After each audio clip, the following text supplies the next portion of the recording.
Viene a la conducta. Para vivir mucho se necesita vivir con tasa. Para vivir bien se necesita vivir con medida. En una palabra, la tasa es conveniencia. La medida es ética. Es urgente la tasa, es indispensable la medida. El menesteroso y el indigente acusan desorden social, falta de tasa, falta de medida. Si no existe equidad y justicia distributiva, es claro que toda tasa, toda medida es en el fondo injusticia y el resultado son las clases menesterosas e indigentes.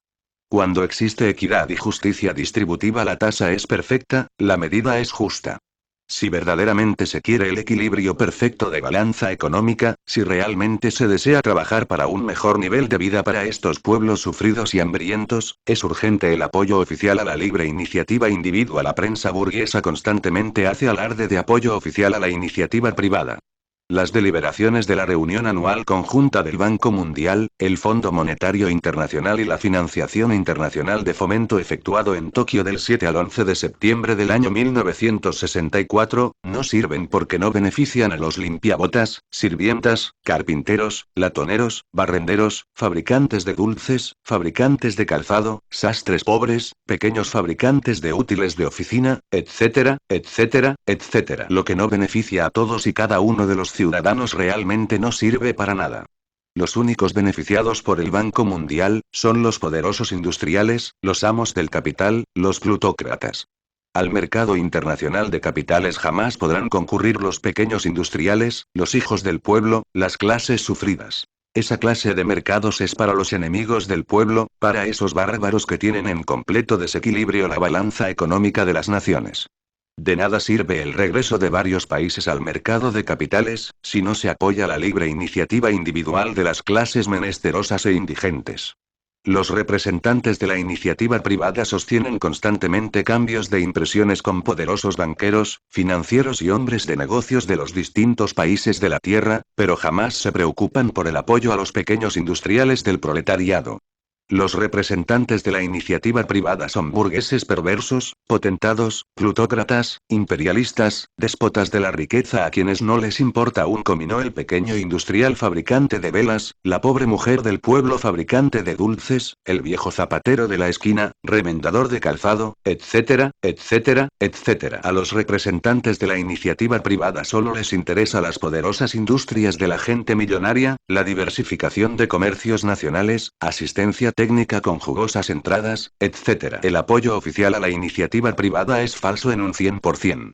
La Corporación Financiera Internacional jamás ha apoyado a un pequeño fabricante de dulces, a un limpiabotas o aseador de calzado o a alguna humilde costurera que desee poner un pequeño taller para dar trabajo a muchas mujeres. Todos esos famosos bonos, todo es mercado de grandes capitales, son invento de ricos, para beneficiar ricos, para hacer más poderosos a los millonarios. Todavía no ha nacido en la América Latina un gobierno que de verdad apoye la libre iniciativa individual, un gobierno que ciertamente apoye a los pequeños industriales. El Partido Socialista Cristiano Latinoamericano debe luchar para que se establezca en cada país de la América Latina las industrias pequeñas de toda clase de productos. El Partido Socialista Cristiano Latinoamericano debe luchar para conseguir de verdad el apoyo económico a la libre iniciativa individual de las clases menesterosas e indigentes. Es necesario incrementar las industrias ya existentes y reorganizarlas con tasa, con medida justa, con el sano propósito de alcanzar mayores ingresos para los industriales en pequeño y aumento de salarios de los trabajadores. Si los países latinoamericanos quieren librarse de la bota yanqui y no caer en las garras criminales del diablo rojo, necesita industrializarse en forma total, en la ciudad, en el pueblo, en el villorrio, en la aldea y en el campo. Es urgente apoyar económicamente a los pequeños industriales si es que de verdad no queremos ser tragados por el monstruo rojo de la URSS. Es indispensable apoyar económicamente a los industriales en pequeño para elevar el nivel económico de las clases menesterosas e indigentes. En los pueblos bien alimentados, cultos, sin hambre, sin miseria, sin miedo, jamás puede haber comunismo. Capítulo 6. Industrias establecidas 10. Gestionaremos para que las industrias establecidas actualmente, que trascienden a las pequeñas industrias, se reorganicen y se amplíen de acuerdo con las leyes de la oferta y la demanda, en beneficio de los empresarios y trabajadores, para satisfacer las necesidades de estos. Alejandro Salas Linares, si las industrias establecidas actualmente, que trascienden a las pequeñas industrias, se reorganizan y se amplían de acuerdo con las leyes de la oferta y la demanda, millones de personas tendrán trabajo, se beneficiarán los empresarios y los trabajadores. Los trabajadores necesitan de sostén. Los trabajadores necesitan de apoyo.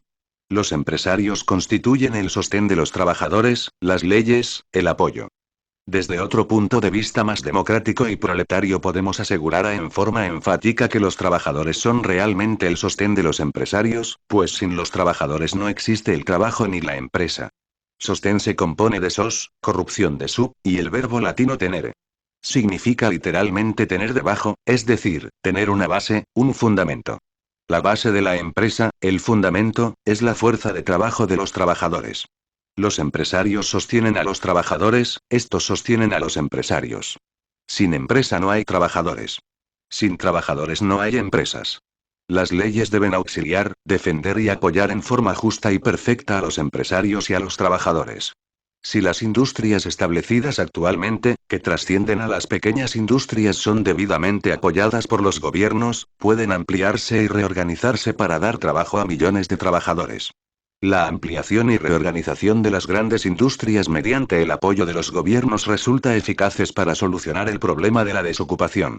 Cuando los pueblos tienen pan, abrigo, refugio, cuando no existe tiranía, miseria, hambre, ignorancia, enfermedades, tampoco existe la peste abominable del comunismo. Realmente el comunismo tiene su origen en la miseria, en el hambre, en la desocupación, en la tiranía. La industrialización en gran escala independiza a las naciones y resuelve el problema de la desocupación. El país que es capaz de producir todo lo que consume, se hará de hecho, independiente y soberano de verdad. Desatar es una cosa y soltar otra. Desatar no es más que quitar las ataduras, soltar es dejar libre.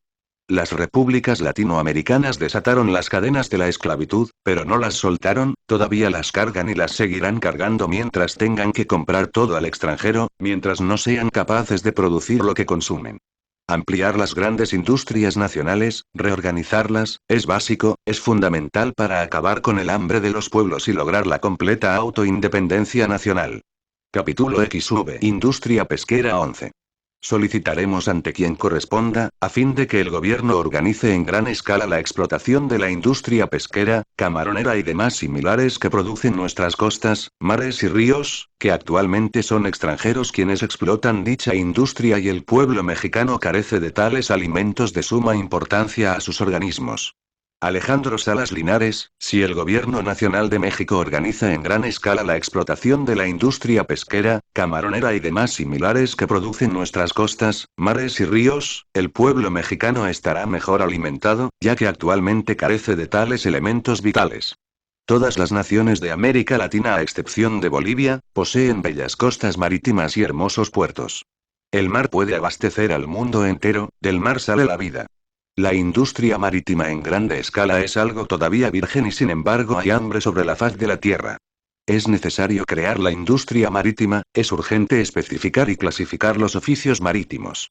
Es indispensable distinguir entre oficio e industria. Oficio viene del verbo facio, que significa hacer. Industria viene de otro verbo latino, estruere, que significa edificar. La palabra industria en sí misma, quiere decir literalmente acto de edificar dentro o por dentro. Intus estruere. La diferencia en este sentido consiste en que industria expresa el modo de vivir, el recurso de que nos valemos para no perecer, mientras que oficio, no se refiere al modo, sino al mismo trabajo debidamente especificado y clasificado. Dentro de la industria marítima en grande escala se pueden especificar y clasificar millares de oficios. Los recursos marítimos son inagotables, el mar podría alimentar a toda la población del mundo. Del mar podríamos sacar todos los elementos vitales para la existencia. Es absurdo que en el mundo exista hambre cuando hay tanta riqueza entre las aguas del mar.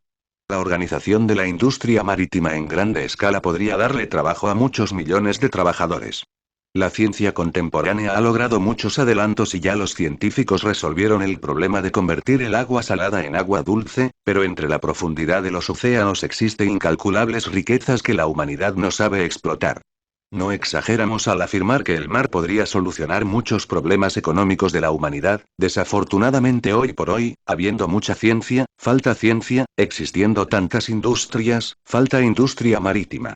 Si nuestro gobierno mexicano y si todos los gobiernos de América Latina organizaran la industria pesquera y camaronera en grande escala, México y todos los pueblos de Iberoamérica, tendrían siempre a su disposición esos alimentos indispensables para la vida. El Partido Socialista Cristiano Latinoamericano en todo el continente, debe luchar ante quien corresponda por la industria pesquera y camaronera y su organización y explotación en gran escala. Nosotros debemos solicitar con cortesía ante quien corresponda, el apoyo económico para la organización y explotación de la industria pesquera y camaronera en grande escala. Nosotros estamos convencidos de que estamos luchando por una causa justa y por ello debemos mantener con entereza nuestra pretensión. Solicitamos con palabras amables.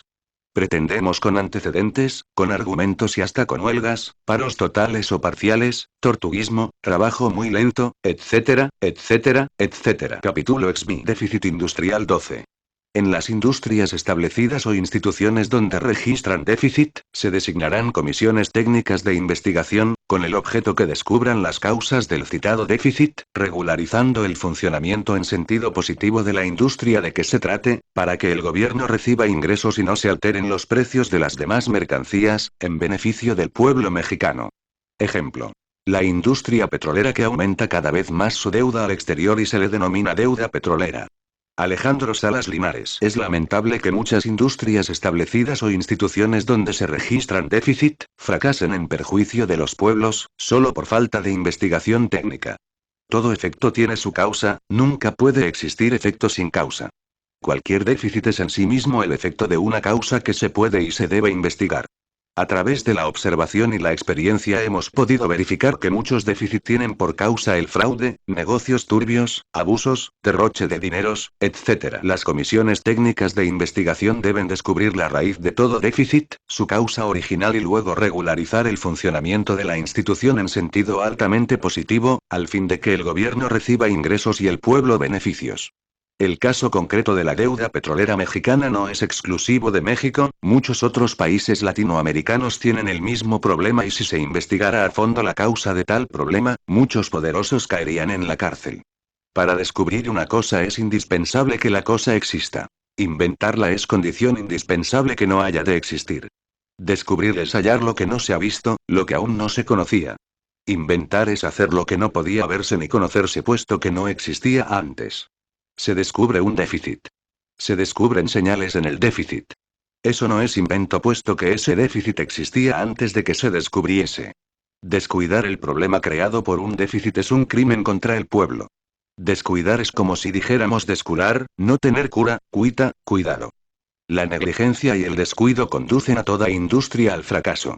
Ser negligente es como si dijéramos negligere, no elegir el camino, entregarse en brazos del fracaso. Lo descuidado se refiere al sentimiento, lo negligente a la acción. Muchos creen que ser descuidado es mucho peor que ser negligente. El descuido y la negligencia se encuentran en la raíz de todo déficit. No podrían existir fraudes, despilfarros, malos manejos, etc. si los trabajadores no cayeran en el descuido y en la negligencia. La felonía de los altos caballeros de la industria no solo han llevado a muchas grandes industrias establecidas al fracaso, sino además han dejado a millares de trabajadores sin trabajo. La voz felonía viene del sajón fello, que significa traidor, pérfido, o bien del latín fallo, cefelli, falsum, derivado del griego espallo, fello, que equivale a engañar. Los grandes potentados, los señores de la traición y del engaño, con sus turbios manejos originan el déficit de las grandes instituciones. Aclaro. No todos los déficits existentes en el mundo se deben a la felonía. Toda regla tiene sus excepciones y en muchos casos el descuido y la negligencia pueden crear un déficit. Las comisiones técnicas de investigación deben descubrir las causas del citado déficit regularizando el funcionamiento en sentido positivo de la industria de que se trate, para que el gobierno reciba ingresos y no se alteren los precios de las demás mercancías, en beneficio del pueblo. Capítulo XB. El gran peligro en los últimos 20 años se ha venido generalizando por doquier, en todos los países latinoamericanos eso que se llama capital de Estado. Si observamos muy cuidadosamente, podremos verificar esa tendencia perniciosa del Estado a adueñarse de todas las empresas que producen jugosas entradas. Este capital de Estado es más bien lo que con entera franqueza podemos llamar supercapitalismo, de Estado. Resulta incongruente que todos estos gobiernos latinoamericanos se declaren en guerra contra el marxismo-leninismo y por otra parte estén creando el supercapitalismo de Estado. Fuera de toda duda, podemos afirmar enfáticamente, que crear el supercapitalismo estatal, equivale a preparar el terreno para el comunismo. Los